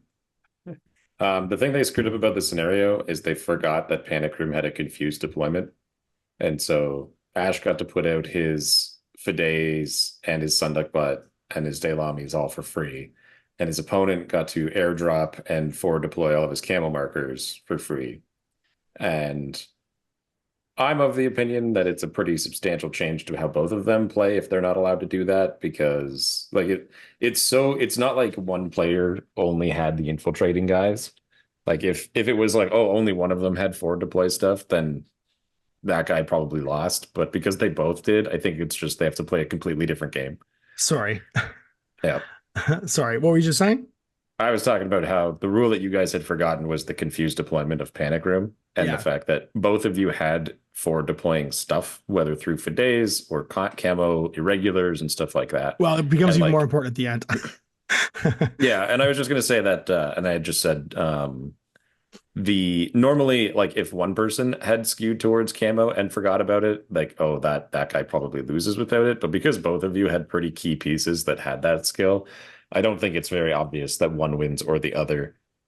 Like the whole game's a wash because you'd have to do it again. But yeah. Well, the last move of the game was the important one. The only things he had camo infiltrating were a whatchamacallit, a hard case. It actually doesn't matter, because anything that he had that infiltrated didn't have to spend orders to get out of the kill zone at the beginning of the game, because they could infiltrate. Yeah. And so like any orders that they did, period, is already completely changing the state of where you're setting up, right? Yeah, for sure. And then anyway, talk about the finale. Yeah, sorry. Yeah. So we fall back and forth. My Aspir boarding shotgun gets in the room. Nauf gets in the room turn 1 and holds it, denying me points. He scores 2. Then my boarding shotgun guy comes in and kills the entire fire team by himself with a Daylami, and is like hiding in the room inside the room going into turn 2. And turn 2, he comes back in with the Riot Girls, and Oahu braves the room. Oahu gets eventually like blown up by the Barid and friends, and a combination of that and the dodging Asawira. The little Daylami goes down, unfortunately, as a Sunduck who like dodges his way into the room to just be in there for the 50-something points and be able to spray bullets every direction. And then at the end of turn 3, we've just ground ourselves into dust. His entire core team's dead. I've killed the entire Harris team of Oahu and the 2 Riot Girls with just this doctor. He's in the room by himself. He goes and tries to bring back the Daylami and 20s her. He accidentally steps on her neck while he tries to fix her, because that would have given me someone else to cover the door. And as I'm standing next to it, he drops in Raoul Spectre. I completely forget my controlled jump to put a -3 on, and he would have also had a -3 from the confused deployment. But he rolls a 5, so it wouldn't really matter. He showed up. And the important thing is that he shows up right in the doorway of the room, and I dodge to get into combat with him to keep him out of the room and fail my dodge. He then walks in, shotguns me to death with Mim 6, and takes the room. Revives Nauf, who I thought I'd templated, but I must not have. to like make sure he was finished off, but I must have forgotten to get like another extra points in there. But Neff was also dead and got brought back by the Dock Terrace. This is his last order. Piles as many people in the room as he can. Tries to like score those points and ends up winning 10-2. Because I did for a couple rounds. I got my classified with Predator because the Asawir was covered head to toe in Riot Girl blood and Oahu pieces at the end of the game. And also he was in the room for one of the rounds. So regardless of if I had points or not, he was still a headquarters unit. So I got that point. And that was it. But points wise, it was actually relatively tight. He bringing Nauf back. He was under 100 at the end of the game, but revived 2 at the Dock Terrace after my last piece in the room went down. I think he was at like 90 something before that happened. So it was like 90 something, 61. And he went to 136 at the end. Down to the wire. And that was it. Yeah, it was tight. Even with all the screw ups and fuck ups we did. It was a super tight, grindy game. I honestly think I just lost on the initiative roll more than anything else because he had last move over time, right? I'm much more. my assassins are. Yeah. Well, the assassins are much more capable of taking that room back than Starco is. Like the Riot Girls can do okay, and they can dodge like crazy and survive in there, but the Asawira, McMurrow, and Sonic Butt will pulverize whatever is in that room if they feel like it. And unfortunately, I did not have the chance to do those moves, so that was the Sonic Butt in the room. He was in the room eventually. Yeah, he held the room almost by himself for 2 turns. He got taken down by the boarding shotgun. So I was in the room inside the room with the doctor, and Sonic Butt was kind of watching the door that they had to come through without being obliterated by hacking. And the shotgun came in and just barely killed him. But then I dodged out of the room because I can dodge 4 inches with the Asawira. So he got obliterated and took all the shots, but the Asawira was then in combat with her at the end of that order because he just like was like, excuse me, this is my room. And then no one wanted to come. No one wanted anything to do with that afterwards. That far team had to immediately scatter to the wind. Because between the Daylami with the light shotgun that was also in that room and if they'd activating the Asawira to just, crumple to pieces the Riot Girl, they had to start doing things by themselves. And then Oahu came in the room and was fighting 2 hackers and a fire team at the same time. That was a good game though. Super nice. It was really cool. We had a good chat afterwards. And like it was lots of laughs. It's such a rough mission. And incorporating all those turrets and stuff. I was just down so many orders and having to like go first and take the room was not my army's preference. So what about you, Owen? You had Honor to Reclaim. How was your 4th game? Well, day 2 is when we go brainless and we bring out the 9 model, double tag list. 9 order, 2 tags and a Swiss Guard list that was tailor-made. You came choosing violence to that day for sure. So day 2, I actually played the person you played first round with my loss and his wins. I think it's Listen as his handle. Yeah, right? Listen his handle. Yeah, SteelFanks. Yeah, he's playing SteelFanks. He's got his squad of Hippolyta, Eudoros, Machaon, Myrmidon. And then it's basically every model I expected when we were talking about SteelFanks into this mission, because they just have every tool they need to do this. Downside for him though, table was just not good. Like, I won't try and make any kind of like case. It looked nice, but he had nowhere to deploy. I won the roll and I chose deployment and was like, go ahead, you can go first or second. I don't care, because that side of the board has 1 piece of terrain in its deployment zone. There's only one. There was a box that was vertical, so you couldn't get behind it from the opponent's side, and there was 1 building within 8 inches of his board edge. Luckily, there's a panic room in the middle to kind of hide behind too, but it's not ideal for sure. Yeah, so he had to go first, because if he didn't go first, he was going to die, because none of his models could hide at all. And so he has to go first, which means he has to move into the turrets and move into the panic room. He, of course, Phoenix and his Link just clear the turrets, no problem. Eudoros and friends, they put some smoke up because my list facing him is like a Yodam and a grand total of like 35 points outside of a Yodam. So he knows there's some random garbage coming at him.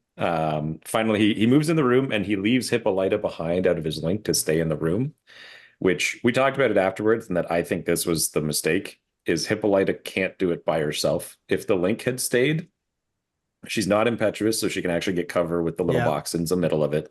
And they all get the Link bonuses like 6 cents and extra burst and blah, blah, blah. Or they just all suppress. But the moral of the story is it's not just her by herself trying to do it. So she stays. My first turn, my 2 diggers walk up and beat Hippolyta to death in melee. Because no matter how good you are not better than Natural Born Warrior. So that's how that happened. First 3 melee. First 3. One of them was flash pulsed, so he was not the lead of this coordinate. Not that but he joined the fight just to he's just to massage his friend's shoulders and say kill her. That's right. Yeah. Just to be like pocket sand. Swiss Guard, of course, walks up into the zone. There was a brief moment where he revealed his hidden a Gamma missile launcher, which I did not expect, and he got a free shot into, well, not a free because I got to arrow, but he shoots into the middle of all of the diggers and the Swiss Guard who are all packed together, and all of them just dodge out of the way. Like the digger who gets shot crit dodges, and the other 2 dodge. I think the Swiss Guard loses, but he just makes all of his armor saves. And I'm like, oh, that was terrifying. That was super lucky. And so, yeah, the 2 diggers beat him to death. The Swiss Guard goes invisible again. And then the cutter reveals itself and just annihilates the Agema and then goes back into camo, sitting outside the room. And so at that point, he has to enter the room with a Swiss Guard who's in a marker state and is a headquarters troop and 2 diggers. And he moves up with Phoenix and he's smoking consistently because there's a suppressing Yodam and a cutter, and he knows it's a cutter just standing there looking at him. He doesn't want to fight it. He needs to get to the room. So he smokes and he moves up and he smokes and he moves up.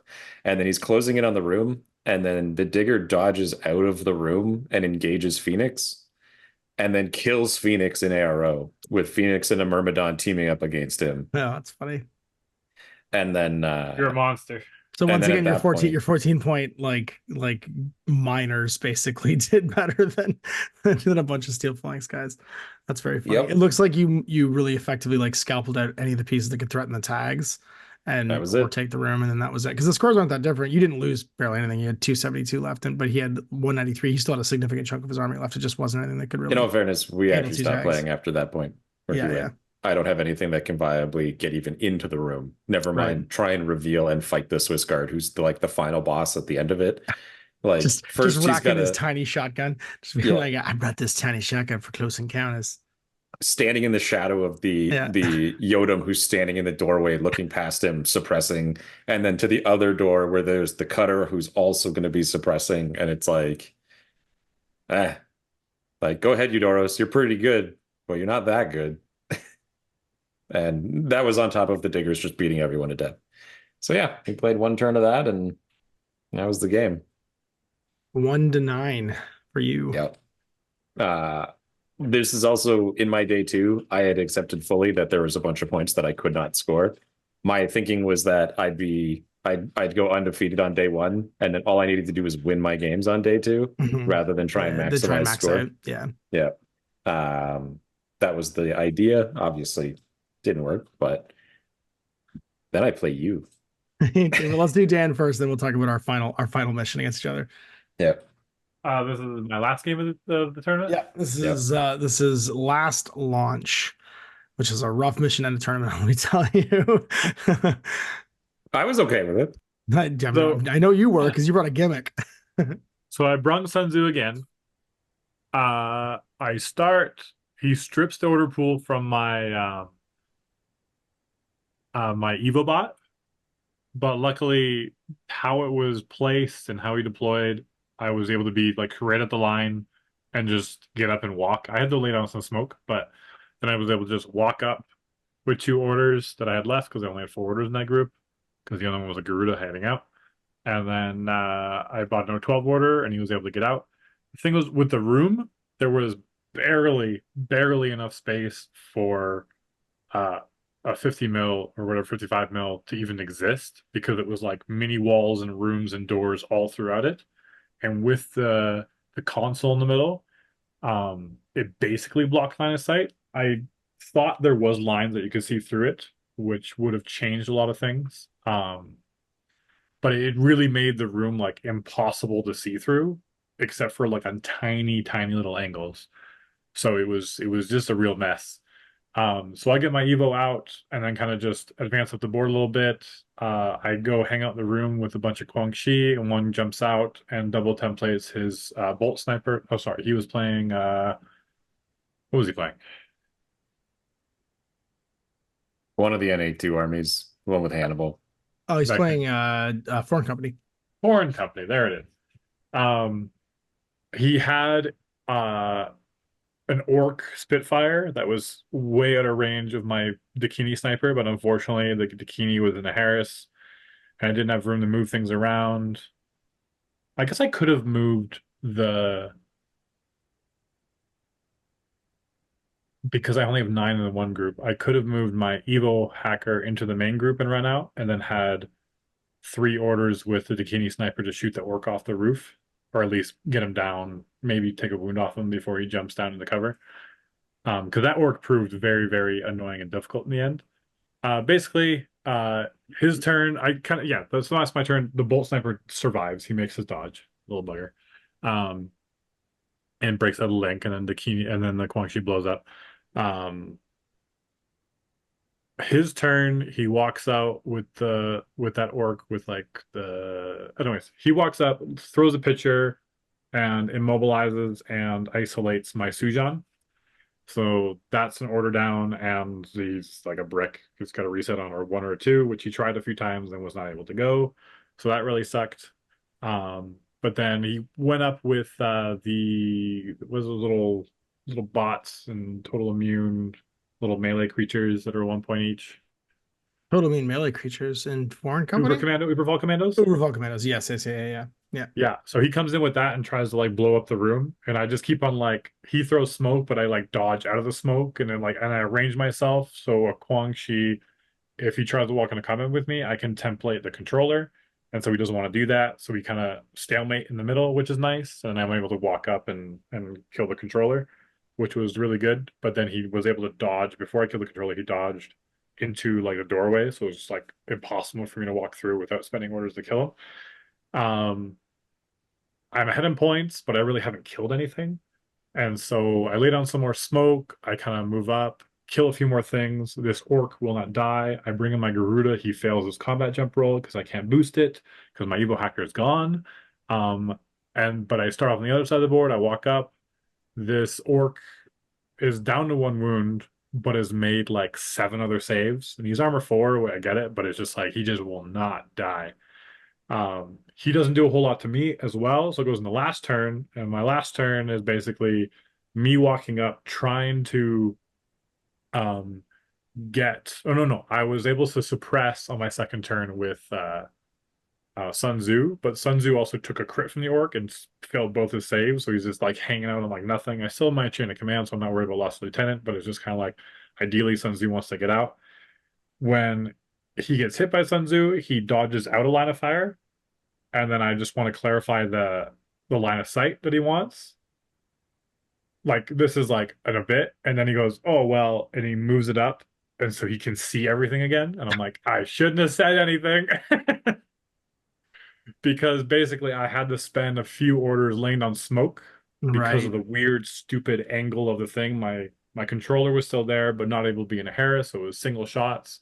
And because of where he was and the Uberfall Commando dutters that just weren't dead, I could barely walk up, but then I'd get I couldn't see through, but I was able to be seen by the bolt link. And so I had to lay down, well, not the sniper, but the other people. So I had to lay down smoke and then run over and then lay down smoke again. And then I had to run over with a specialist, so get the box open. Yeah. And then Sun Tzu can grab it and run back in. And everything almost went according to plan. It had to all go right for it to work, though, didn't it? I failed 1 too many orders. And Sun Tzu was basically there being, if I walk, which is annoying because I realized it too late, because once I failed opening the box the first time, I went back and opened the box. But then I calculated my orders of Sun Tzu can spend 1 order, go grab it, another order, walk over, and then another order, get out. And I just had 2 orders left, not 3. Yeah. And so I was like, I wasted an order opening the box. And so I kind of set up in the room, I suppressed, but basically I was like, okay, it's over. And then he basically had it in the bag. He spent way too many orders and way too many face-to-face, giving my hopes up. And I was like, if I crit him or something, I can win this game. And then the dice did not go my way. I lost the game. It was a bit of a disappointing loss because I just felt like I didn't feel it's like your game to lose. We weren't. I don't think either of us were playing very well or optimally.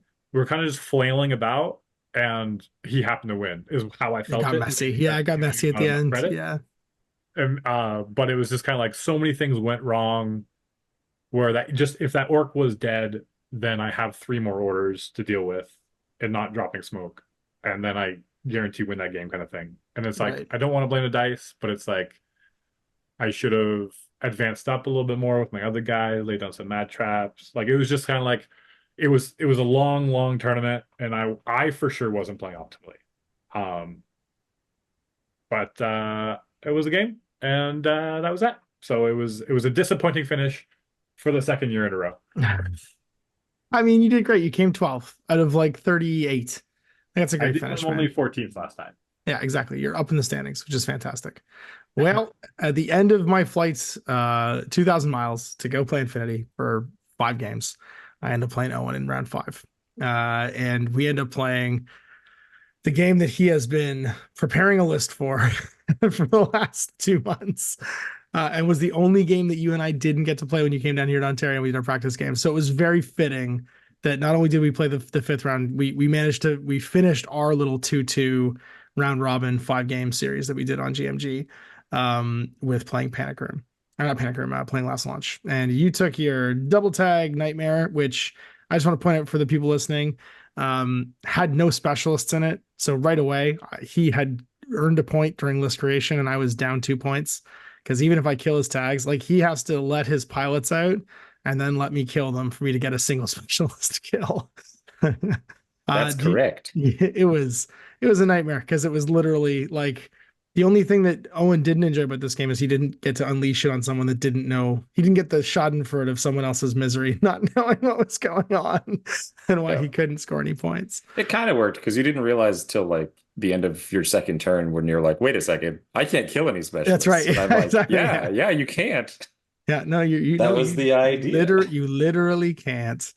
It was a great game in so much as we were very close point wise, but like I didn't have much of a chance. You had size 7 tags. We were on a table where there was multiple walls. You know, in fairness, I don't think there was a table on that in that event that wouldn't have had the same kind of issues. The one I played Mjolnir on definitely would have been better because there was nothing that was less than 18 inches tall.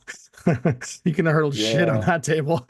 I guess, but I don't know if that's actually good for you. Well, the difference would have been that any of the buildings I could go inside had rooftops. You know what I mean? Like it wouldn't be me sitting on flat tops of buildings and me sitting inside buildings. There's plenty of places I could hide with a lot of like removable rooftops and stuff like that. In this case, though, I was just sitting on top of flat buildings and you were able to hurdle up your size 7 body onto little skinny tiny walls and then run along them like your Jubei Kiwagami and Ninja Scroll to shoot me off. He spends his whole first turn setting up this like intricate hacking net to stop me from leaving.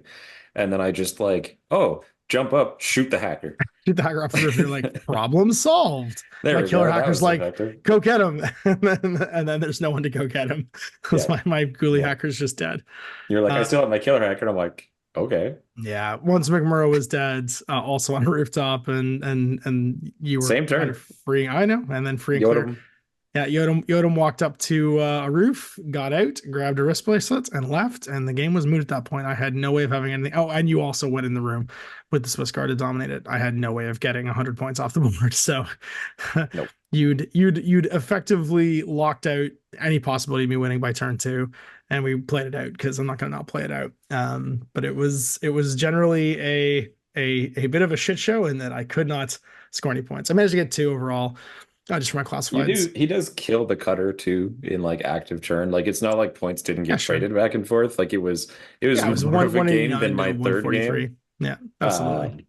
But it was you were definitely screwed for points. There wasn't going to be a way that you could effectively score. Yeah, and you got first turn. So there was nothing like literally both of the missions on day 2 where the dice roll for initiative choice was really, really important. I lost both of them and I lost both those games. I don't think I actually needed first turn as much as you did because of the ability for me to just annihilate your Evo bot if he tries to make his run. Because you don't know, like, I have 2 hidden things. You know exactly what's in my list, but you don't know where I put them. And so like if McMurder tries to do his shtick, you don't know where the I'm going to stop your Evo bot is going to come from. Mm-hmm. And I know enough to reduce whatever order pool ID bot is in And then the other side of the coin, and the one that the whole list was built around, I don't actually care if you get the evil bot out. No, It because it's doesn't. one of the tags leaves. Like it was moot if Yeah. the Evo bot got out. Yeah. I wouldn't have, if I'd gotten to go first, I would have killed one of your tags. That's what I Well, would you would have gone right in for the cutter, or the Yodam rather. The Yodam. Because I the would try cutter to kill wouldn't the be Yodam. there. Yeah. Yeah. Because if I can Yeah. kill the Yodam, then I have a chance. And that's what the diggers are for. They That's just what hang diggers out are for. around. Yeah. They're like, oh, I also he's coming. failed, like, Dodge, dodge, dodge, dodge. I had a couple like just bad dice moments too, like my Fide staying next to the cutter at deployment to try and keep you from rampaging, because you deployed him knowing you were going first because you wanted the order and the tack aware, because you don't generate them if you're not on the table.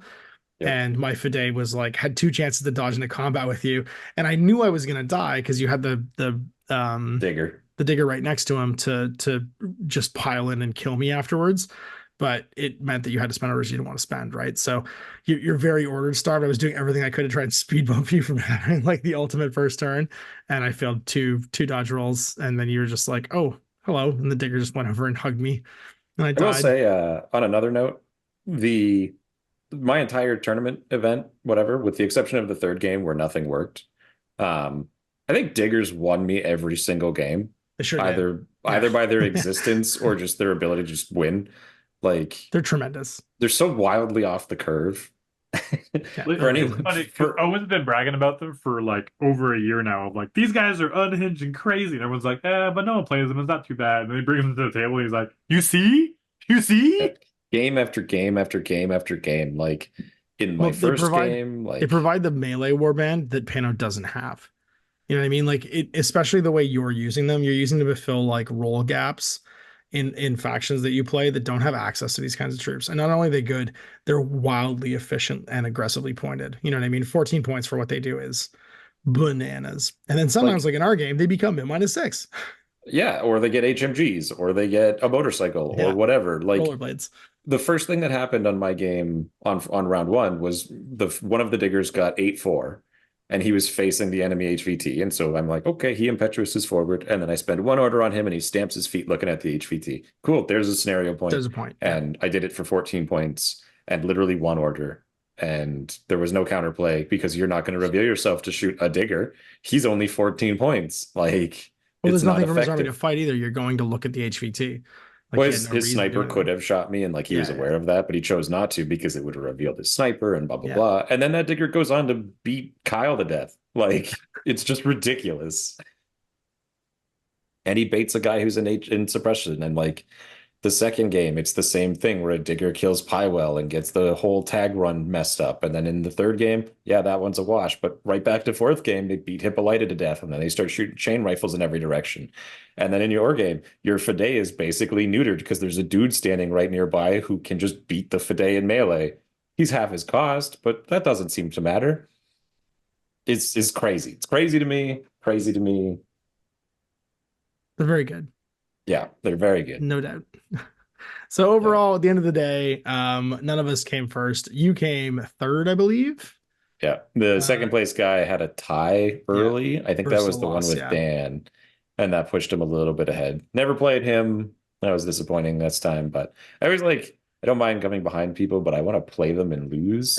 That's fair. It'd be like that. And then Dan and I came 11th and 12th out of a grand total of 37 players. So top third, which felt really good. I didn't win any games on game 2, but I know exactly why I lost both of them. So I'm not super concerned about it. And I had 5 great games against awesome people from Edmonton. So it was a lot of fun. What's really funny was last tournament, I won 2 decisively. I tied 2, and I lost decisively in the last round. And I didn't lose as decisively in the last round, but otherwise it was very similar.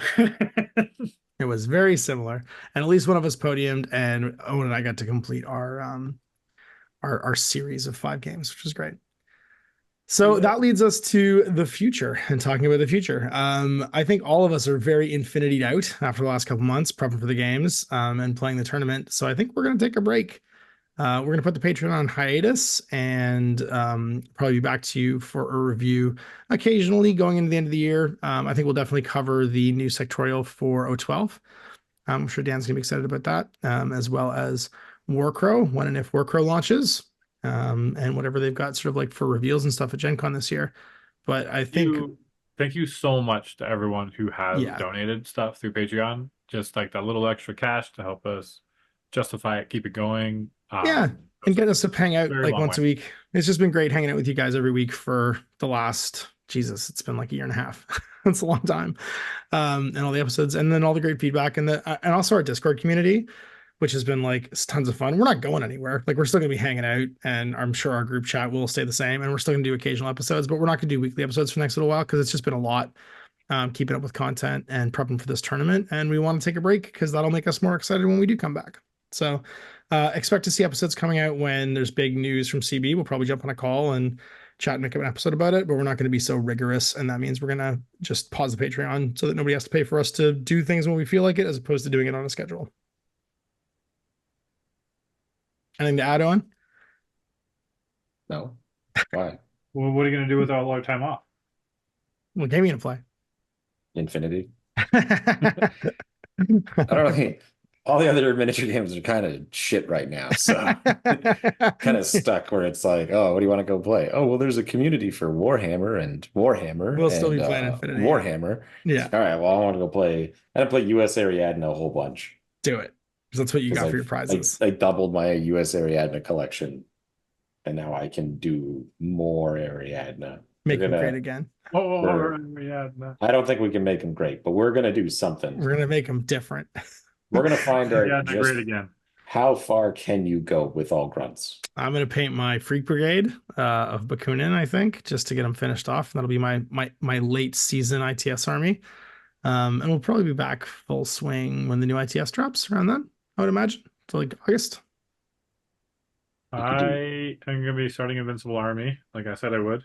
But depending on the Adepticon release of the new 012. Yeah, new 012. I'm sure we'll all be doing the new 012 at some point because Owen also wants to do 012. My prize was another box of the Sarco and Seku Droid. So now I have 2 of each. So I don't have to pretend when both Sarcos are revealed in Star Armada.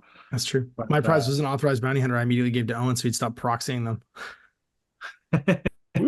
Now I have more motorcycles to proxy is whatever you feel like. Because whatever with motorcycles. Yeah, I actually have, even after having gotten rid of my old motorcycles, there are a ton of motorcycles around here. I bet.